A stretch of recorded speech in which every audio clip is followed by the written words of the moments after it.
Who is the most underrated actor of all time? It's Dolph Lundgren. Correct. Why? Well, because of his spiky hair, and his ice-cold demeanor, and his big muscles. Absolutely. I must break you.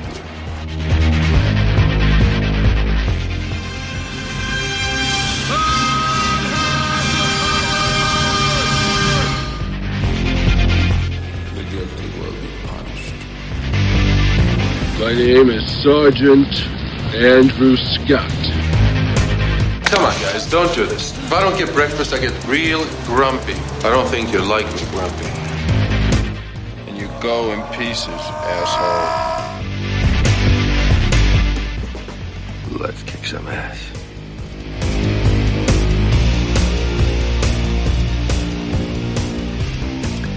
Hello and welcome back to I Must Break This Podcast, the fan podcast celebrating the cinematic career of action legend Dolph Lundgren. I'm your host, Sean, and on today's special interview episode, I had the pleasure of speaking with actor, writer, director, and producer Stephen Luke. But before we get to the conversation, I wanted to remind you all to please feel free to rate and review the show on iTunes, Stitcher, or wherever else you go to subscribe. We always appreciate the reviews, especially those 5-star reviews. Those always help. Also, please be sure to check out the Facebook page for the show, I Must Break This Podcast. Here you can stay up to date on the show, the career of Mr. Dolph Lundgren, and other news regarding action cinema in general. So if you're not already following the page, please feel free to like it, share it, and continue being a fan and helping spread the word. Lastly, if you'd like to get in contact with me with ideas, suggestions, or thoughts on the show in general, you can take a look at the official webpage for the show, which is imustbreakthispodcast.wordpress.com. Now, on to today's conversation. Recently, I had the pleasure of chatting with Stephen Luke. Stephen is a huge history buff, especially of the World War II period. In fact, he's been able to combine his love of history and cinema by establishing the company Man the Line, a small business in South Dakota that rents out original military equipment, props, costumes, and other materials for various reenactments and film productions. Basically, if you've seen a film set during World War II within the past 10 years, there's a good possibility that some of the props were provided by Man the Line. In 2015, after writing and producing a number of World War II short films, Stephen was able to see his first feature film project come to life thanks to the help of Dolph Lundgren. That project was War Pigs. In War Pigs, Dolph Lundgren and Luke Goss lead and train a ragtag group of misfits to go behind enemy lines to eliminate a deadly Nazi weapon and hopefully come out alive. I'm putting together a group of hand-picked men for a very special mission, and I need you to lead them. I need you back in the fight. Here are the folders on our men. The War Pigs. War Pigs?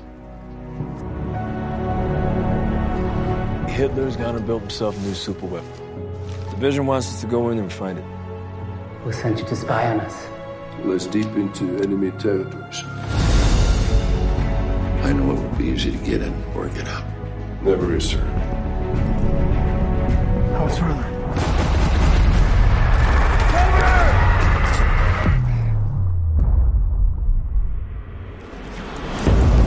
A lot of men died following my orders.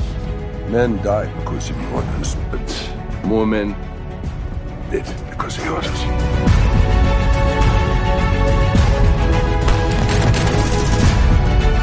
I'm gonna get in, go find it. I'm gonna go home. In this conversation, Stephen and I discuss the genesis of War Pigs and how Lundgren was instrumental in getting the project off the ground. We also discuss the current state of independent action cinema and how Stephen's able to not only assemble World War II set films on a budget, but acquire known actors and attach their names to get financing. Stephen also gives intel on his two upcoming projects, both filmed within the past year and both reuniting him with Dolph Lundgren. Operation Seawolf and Come Out Fighting. Both these projects were written and directed by Steven, and they should be released here in the next year. Clearly, Steven is passionate about both film and World War II, and it's truly amazing to see him doing what he loves on a daily basis. So, without further ado, here is my conversation with Steven Luke on I Must Break This Podcast.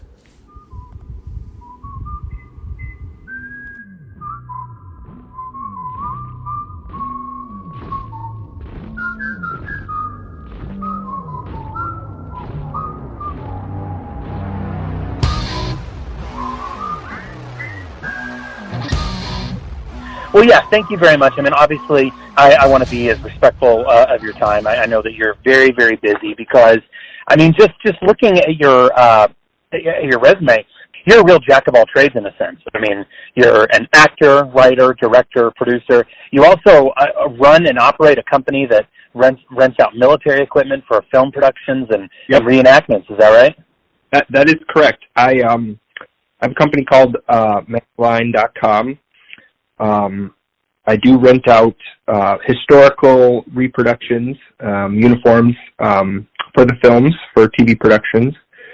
Like, for example, I had to send some stuff off to a production called Rebel Moon. I'm blanking on whose movie that is. But, sometimes there's big stuff, sometimes there's little stuff. It's something I started in college.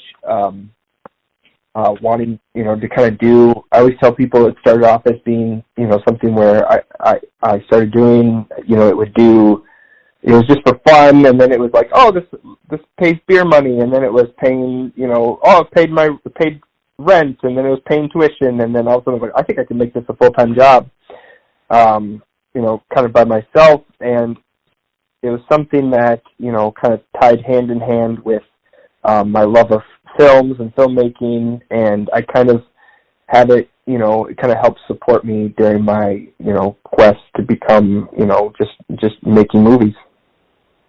Well, yeah, I mean, that's an awesome segue because I was really curious about that. So if I understand correctly, I mean, and it's very evident from all of your films, but you're a huge history buff. You have a degree in history, right? Correct, yeah, I do. So, I mean, this is what I think is just fascinating, is that you're a history buff, you're also a film nut, and you were very fortunate and you were able to combine these two passions of yours.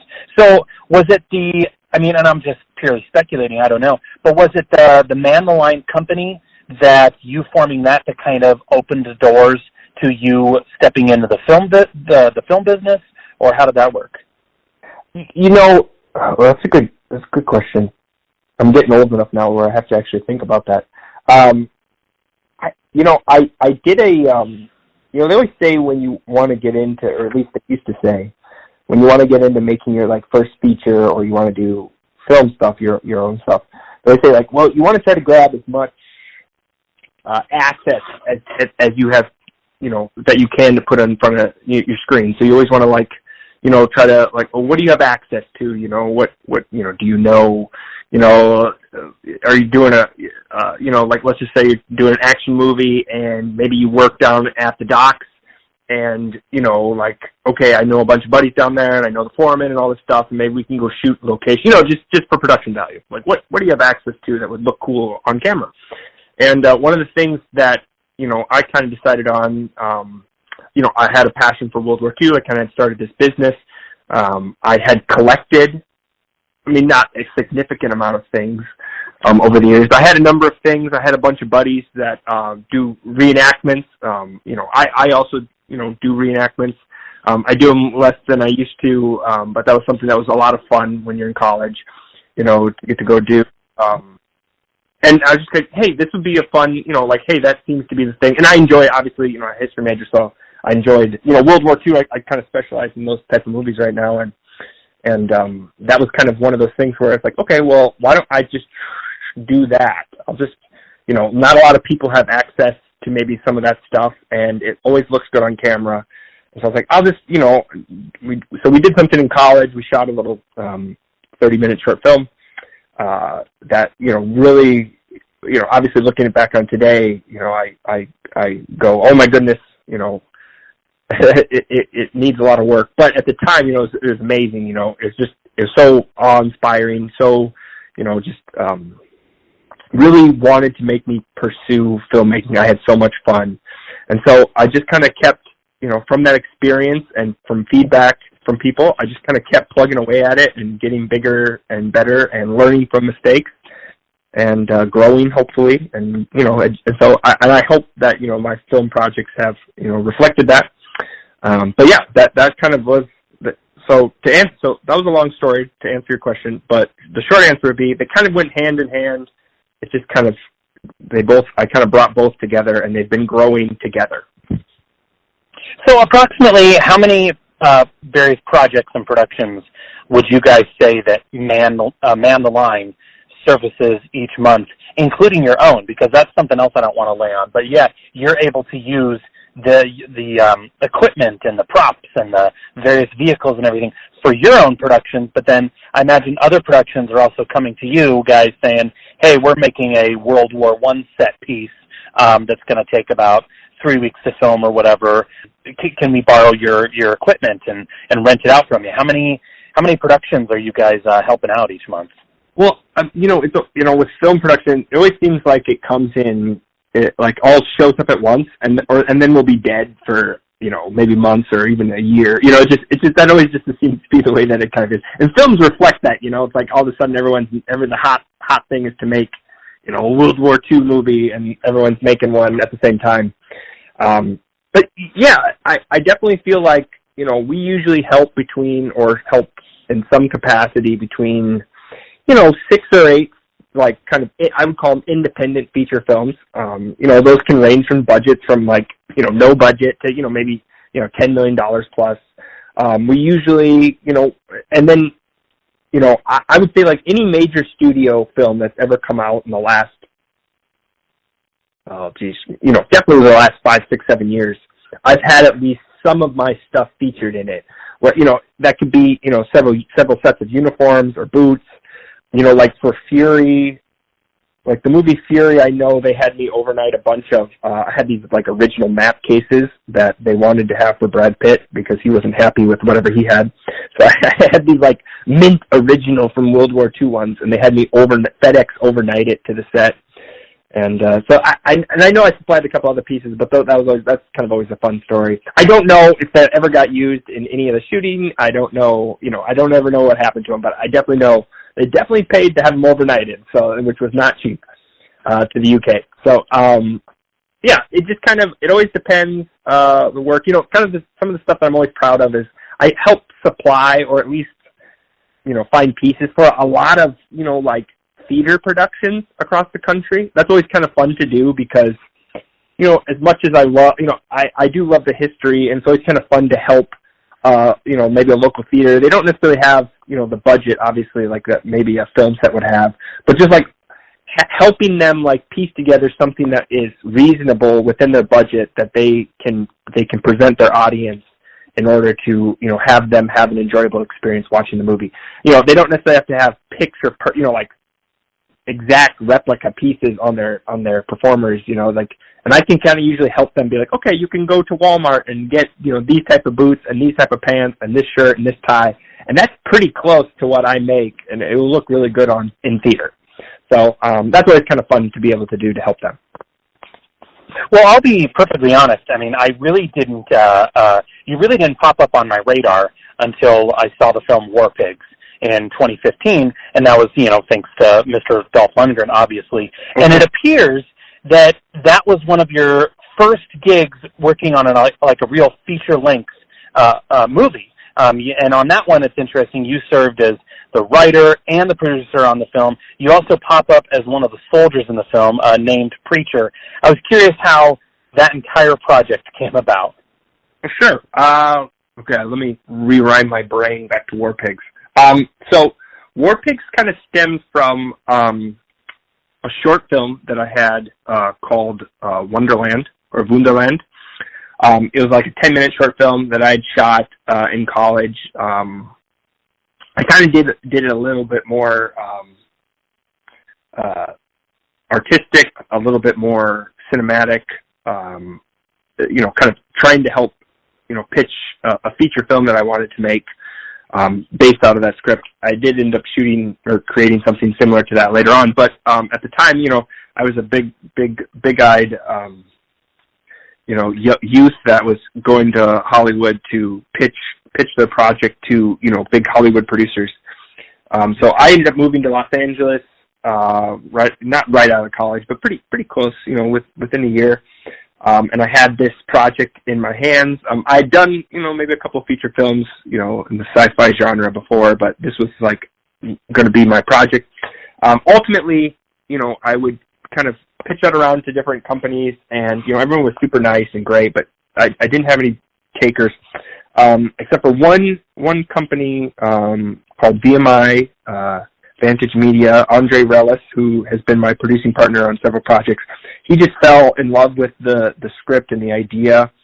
He's a big World War II fan, and he definitely saw the potential that I was, definitely saw the potential there, and he picked that up and he ran with it, and he helped me, put that all together, cast it, with Dolph and Luke Goss, and we had Mickey Rourke.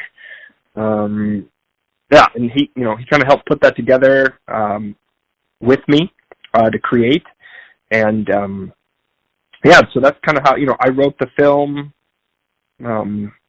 I acted in it. I always say, like, when I'm acting, acting to me is part of the movie business. I mean, I love all the aspects of filmmaking. The acting part for me is always the art side of things. Like, I feel like that's always where I get to create something.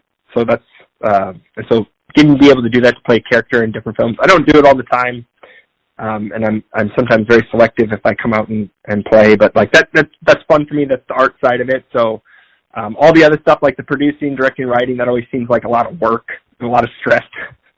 But when you get to act in something, that's always it's just kind of it's art and it's fun. But yeah, so that's kind of how that all got brought together. And to be honest with you, I think, if I remember right, I'm sure someone will correct me if I'm wrong, I think Dolph was the first main actor that said yes, he would do it. And he basically was the catalyst to, kind of have the project go forward. I would imagine, without him having agreed to play his character, be in the movie, I don't know if it would have ever gotten made. So I will always be grateful and humbled that he was willing to take a chance on the movie, the script, my production. And I thought his character was a lot of fun to write, and I remember Dolph, enjoying playing that character quite a bit. And I think it, really works on camera. I mean, that was going to be my next question, but yeah, I mean, the film has a really stacked cast. I mean, it has Dolph Lundgren, obviously, but Luke Goss, Mickey Rourke, Chuck Liddell. And so, I mean, like I said, that lends perfectly to my next question. I was just curious. Okay, so Dolph Lundgren, I mean, that's what's amazing. The guy has been in the movie business for well over 35 years, and all of these years later, I mean, is it fair to say that his name still carries enough cachet to bring about financing and buzz to get a movie made? Oh, yeah. Yes, most definitely. It still has, obviously Dolph has played several, memorable characters over his career. And, domestically, I would say that's obvious. And what might not be so obvious to some people is internationally, he's very, very popular as well. I mean, he has a certain amount of gravitas, on camera, and rightfully so. I mean, he's part of some of the best action movies that were ever made, especially, in the 80s, early 90s. And, and even, not to put down anything else that he's ever made. I mean, he continues. I mean, Aquaman 2, I know is coming out. I think is it coming out this summer, this fall? I mean, and, I know it could be later, but, he just got done shooting that, I think, last year. The Expendable series. I mean, he's just, he he demands quite a premium of respect in terms of like if you have him in your film.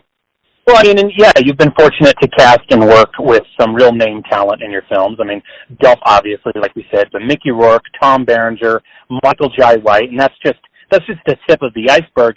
Yet, here's what's really fascinating to me about these productions and these stars is that it seems like, and if I'm wrong with any of this, please correct me. But it seems like with many of these independent productions, is that these stars are that they seem like more or less commodities that the production can really only afford for a few days. So the production then has to, they're only there for a few days. So I'm just curious how the production works around this, and considering, okay, yes, these are names that the films are being sold on, yet their screen time is going to be fairly limited. So when you're putting together a movie, how do you guys kind of keep that in mind and work around that?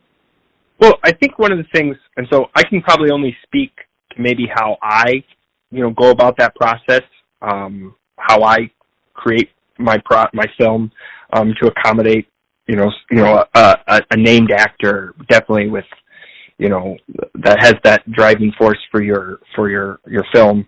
But you might be limited in the amount of days that you have him. And I think for me, like, well, it always starts with script and story. And then definitely for them, it's the character. They have to be wanting to be interested in playing in the world and also that character. But then, kind of like comes the fine tuning of, okay, if I'm only going to have an actor maybe for a day or two or three or four or five, how many pages or how much time of screen would be preferred that you're able to do while you have them to, obviously have them in your movie.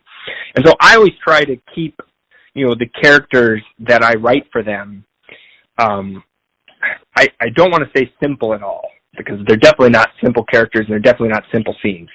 But like what do I need to, like if I know I'm going to write, in my World War II movies, there's always kind of like the commanding officer roles, and which usually are are able to be played by maybe a little bit older actors, because obviously, they would be older commanders. I mean, that's why they're, majors or colonels or what have you and so forth. And so knowing that, writing a role like that, and knowing that, listen, these guys aren't necessarily going to have to be playing on like the front lines, in a firefight, and so how can I, incorporate them into my story organically, to help move the story forward, and then also as well as giving them, enough, character development that they feel comfortable with, playing, only being in the movie for maybe X amount of time, but knowing that their character is very important to the story and to driving things forward. And I think also it's very important, as you're creating these characters, to make sure that they're involved, from the beginning and to the middle to the end. I mean, you can't it's not fun to see Dolph, play a character only maybe for, just for maybe a couple scenes at the beginning and then never see him again. I mean, your audience wants to see them, play throughout the whole movie.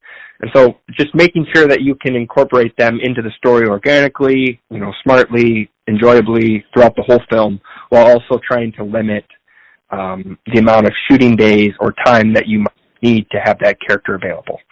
One of the fun things that, I just got done doing, that's going to come out later this fall, it's called Operation Seawolf. It stars Dolph. And one of the amazing things is, I was given a kind of a task of several things that needed to happen, with Dolph obviously having to play the lead in this movie. He was the lead. And, but with the lead comes this, I knew I was going to have limited days with Dolph. It's like, okay, well, and I ended up having a script of 50 or 60 pages of him in the script, and that's quite a lot of pages when you're limited on time.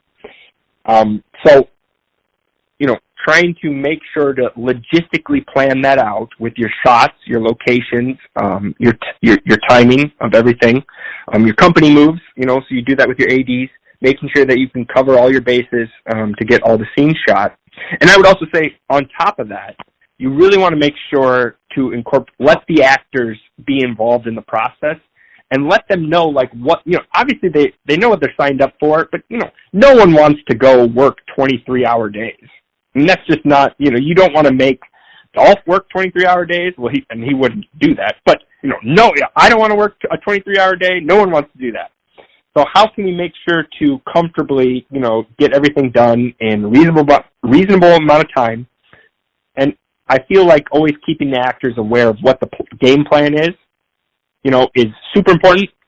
They're very smart. They've obviously been in lots of projects, and they know. I mean, they look at the page count and they know, okay, well, I'm here for X amount of days. How are you going to pull this off? And being able to kind of relay that to them before you even shoot, so they can feel comfortable with the game plan, and they know going into it, hey, there's a plan to get this done, and they like it, and maybe they're, and they're on board. And so that way, when you do have those moments where, like, hey, we need to be here a little bit longer, or, hey, can I have you, can we have this be, instead of maybe a 12-hour day, it's a 14-hour day? I mean, they're game for it because they've been, involved in the plan. They know what you're trying to do, and they're excited, to kind of help bring that together. Well, yeah, I mean, and I've read quite a bit on how these independent productions work, especially when it comes to, like you said, casting these name stars. And one of the things that I have to give you major props for in War Pigs is how Dolph, for example, is in the film for a good majority of it. And, many of these productions, especially, I mean, let's just say, let's look at the ones with Bruce Willis, for example. Those ones will have Bruce on set for only a couple of days, and he's barely even in the film, yet it's his name and his face that's being used to sell the picture. And it seems like with War Pigs, you guys made a conscious effort to include Dolph in on all of the action sequences. Was this the idea? I mean, was this a conscious effort on your behalf where you guys were kind of like, okay, yes, we realize that our time with Dolph is limited, yet we're going to put him to work in the scenes of the film that truly count, and that is the action sequences. Was that kind of your thinking there? Well, yeah, I would definitely say yes. One of the things that and I know that the type, when the names come in and they're barely in the movie and they disappear, and I definitely, now doing several of these, I can understand sometimes why that is, and maybe some logistical things didn't work out, it's just the way that it is. But, like, I always try to make a conscious effort to really have, my named actors be intricately involved in the story. And I really want, that's fun for me. I like to, have them play characters, and it's fun for them. I mean, they the actors, Dolph especially, but all named actors, they love playing. They love playing characters, and so sometimes, they will go that extra mile, and they'll for War Pigs. I know Dolph.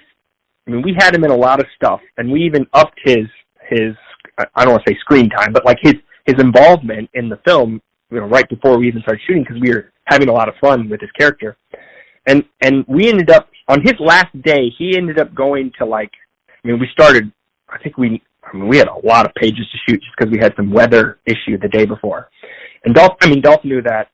We started early. I think we went to maybe 2 or 3 that night. And Dolph, we asked him, because we weren't going to get everything shot of him unless Dolph agreed to stay there to shoot, because he was done.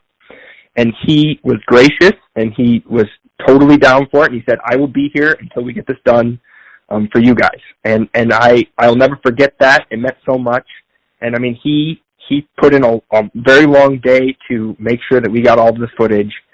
And, I think part of that, obviously Dolph is, an amazing human being, genuine guy.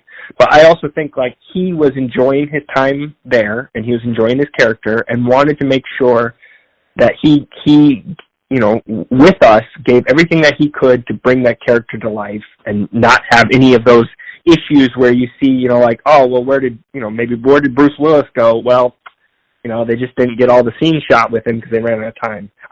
That's not to put anything down with Bruce. I don't know any of the circumstances of any of that stuff or any of the actors. Just, that happens. That's just the way that it is. Yeah. And Dolph was very gracious and was there to, complete his work, and it really meant a lot. And I do think it showed up on screen. Well, last question about War Pigs, and I'd be remiss if I didn't ask you about it, is Mickey Rourke's character. Now, sure. in the film, he is wearing this cowboy hat and tinted aviator sunglasses that really don't necessarily appear very World War II accurate. And so I have a theory about this, and maybe I'm completely wrong. Hopefully you can put this to rest. But I'm wondering if I've heard and I've read that Mickey Rourke is one bear that you really don't want to poke. And so I'm wondering, did he show up on set and he's like, yes, I'm wearing this, and you guys are going to have to roll with it? Or what was whose decision was that? Oh, yeah, that was definitely Mickey's. That was definitely this is what I'm wearing, and you're just going to have to roll with it type of situation. So, there's a lot of fun stories from that for me with Mickey. But, it definitely, yes, those are, saying this, he definitely, and I think Mickey's kind of known for that, where he kind of picks, like, I'm wearing this and I'm doing this, and that's just the way that it is, and if you want me out of my trailer, you're just going to have to accept it. So those are, some of the issues, or I shouldn't say issues, but those are some of the items that he needed to have, and, I was just very thankful that, he wore the rest of the costume that we had. So, you win some, you lose some. Obviously, when you produce something, you want things to be perfect, but, sometimes you just got to pick your battles, and, sometimes the art for the actors is important to them, and you just got to know when to roll with it. Was that hard for you, though? This project in a lot of ways was your baby. You wrote the script, you're one of the producers, and you're also a huge history buff. So having, this mega star come on set, insisting on wearing an item that, let's be frank, does not suit the time period, was that difficult for you? Did you just kind of have to, bite your tongue and were like, all right, the movie is getting made, there are other battles to fight here?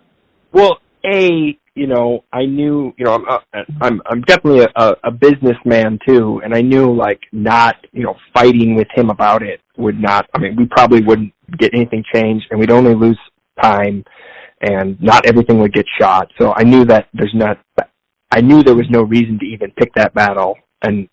But also, like, sunglasses, cowboy hat, I'm a big fan of a movie called Kelly's Heroes, and they have a character, it's a World War II movie that's very popular and famous amongst World War II movie buffs, such as myself.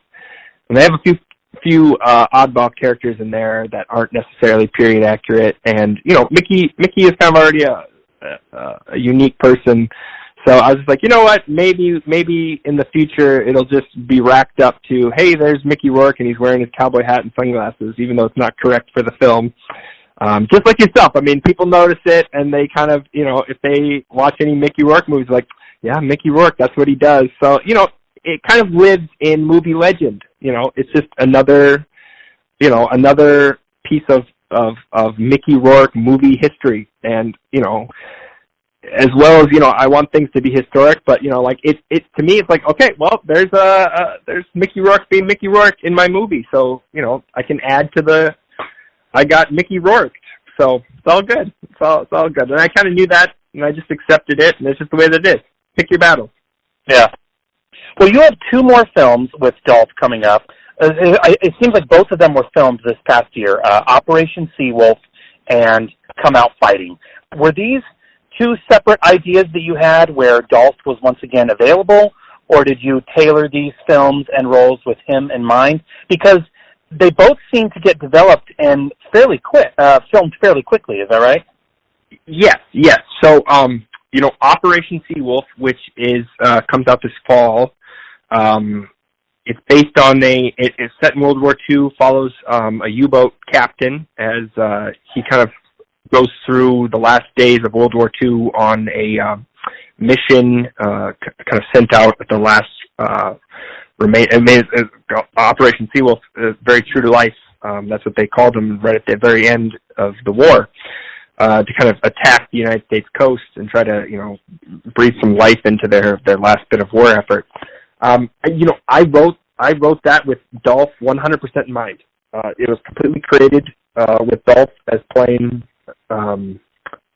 Captain Hans Kessler, and I just, I've gotten to know Dolph over the years. I've worked with him a couple times, and I kind of tried to write a character that I was like, I really would love to see Dolph play this and bring it to life. Dolph always looks great in uniforms for obvious reasons, and he has that strong jaw. And I was like, in War Pigs, I had him wear a German uniform, and I remember, because he's as a disguise, to get into the Germans. And I remember that was one of the biggest things everyone kept commenting on. They're just like, Dolph really looks good in a German uniform. It was that strong jaw and the blonde hair. He looks like a German captain. And I was like, you know what, he did look really good in that German uniform. So I was like, he would look good in a U-boat, in a Navy, Navy cut hat and sweater and stuff. So I was like, this is, and this kind of the stars aligned to make that work. I sent a first draft off to his team to review, and he loved it. I mean, he loved the character, he loved the role. And then what was fun is, and Dolph has obviously done several films. And he's amazing with character development, story. I mean, he directs projects, so he knows, how to think about, shot angles and all this stuff. And together we are able to kind of work on the character, work on the development of the story. Dolph is amazing with story. I mean, he knows when something's going to work and doesn't work in a script. I mean, he's done enough, especially action films, so he knows, like, oh, hey, we need this. We need something here. And so just to kind of be able to work with him hand in hand in creating this character and then being able to, learn from his years of experience of being involved in Hollywood and films and movies. I mean, it was an incredible experience that I'll never forget. And I'm very fortunate to, and I'm super excited for people to see the movie when it comes out. It's one of the, I mean, for me, it is the best movie I've ever made, and it was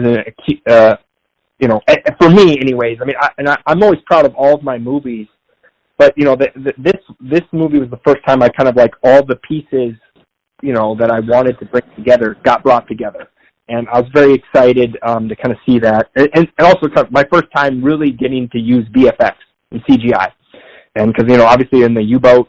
You're out in the ocean fighting Navy ships and really bringing that world to life. It was the first time I've kind of been able to do that, and it's very exciting, and I'm just really excited for people to see it. I think they'll be very impressed. So we have, here in the next year, we have 2 World War II set movies, both starring Dolph Lundgren. Operation Seawolf, it sounds like in that one he's a lead, whereas in Come Out Fighting, he's more as a supporting character, right? Yes. So for Come Out Fighting, it's set during World War II. It follows the 761st Tanker Battalion, who was an all African American unit in World War II, served under Patton's Third Army, and Dolph plays one of their commanding officers. And I know, it's one of those stories that I've always had in the back of my mind, kind of developing. I've gotten to work with some great African-American cast members in the past, and they just loved it, and they wanted to be involved in it, so we were able to develop it. I brought this, working off of Seawolf, I was, knowing Dolph, and he's just such a great guy, hey, what are you working on? What do you got going on next? I wish you luck. And I said, oh, I'm working on Come Out Fighting this. He's like, well, let me know. I mean, that sounds like a lot of fun. Send it over to me if there's a part that you think I could play, and I'll give it a read. And I wasn't necessarily expecting him to have to play anything or be involved. I knew it was more of a, I mean, it's obviously not a support, I mean, it is a supporting character, but it's a very intricate part, and obviously Dolph is the lead in lots of things, and so just to have him be supportive of the project, was great. I sent it over to him. He loved the character. He loved the opportunity. I know one of the things that he did for Come Out Fighting, he's just like, I got to get a big scar on my cheek. So it was fun to, do a fake, finding different looks for Dolph. So he's got a big battle scar across his cheek. He looks great. Yeah, no, it's just a lot of fun. He obviously does a fantastic job. That movie will probably be out towards the end of fall, so I'm just getting that finished up here probably, in the next month or two. So, I mean, he obviously does a fantastic job. The film, my lead, Hiram A. Murray, is fantastic. Second time I've worked with him, or third time I've worked with him. I mean, he'll also be in Seawolf as well. So, I mean, he does an incredible job, and obviously him.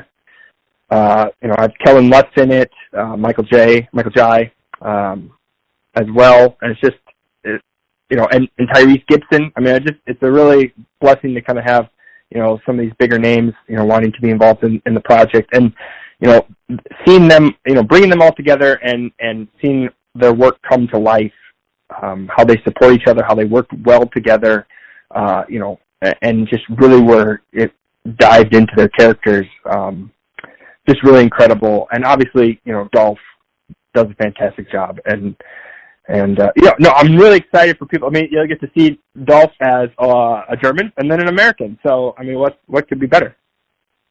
Well, it seems obviously like World War II is your favorite historical period, I guess, to make these movies about. Do you ever see yourself running out of stories to tell from this period of history, or is there still plenty of materials and stories to kind of mine from this era to keep you busy? If someone was to tell me, like, Luke, all you're ever going to get to do is make World War II movies or projects, I definitely would tell them I won't be sad. I mean, I love the era. I love telling those stories. I mean, there's so many thousands of untold stories. It affected so many people and so many lives, spanning generations. And there's just so many stories to tell. And, it's just finding the story of the men and women, their personal journeys as they, had to survive whatever their circumstances were in that war. I just don't think that you can run out of. I mean, there's just so many people that it touched, and there's so many different circumstances that brought them to where they were. But it's like the perfect place to be. I mean, it truly is a war that was fought with good and evil, and it's just, the human contact with presenting those stories. I mean, I don't see it. Yeah, I don't see it ever not being able to find something to tell. There's always a new story to find.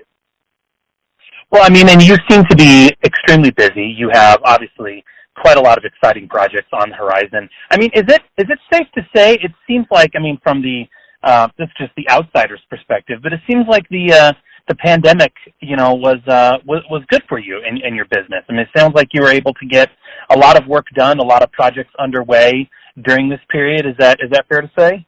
I mean, this is a fun topic to try to tiptoe through. So most definitely yes. I was probably the busiest I've ever been during the pandemic. I would say mainly because I'd love to think that I have the talent, and I do. But also I had the I don't want to say I wasn't scared of the pandemic, but being a student of history, and I always say this, like, the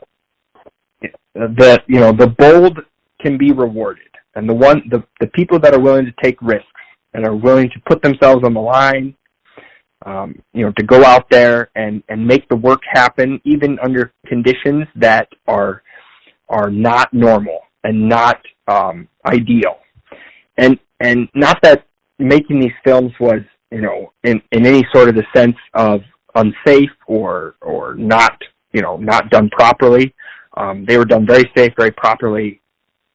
They did require that extra, bit of due diligence in terms of keeping, you always want to keep your cast and crew safe, but there's just a whole new aspect of, safety that you had to keep in mind. And so being able to, and as a producer, one of the things that I love about producing is, each film has its own challenges.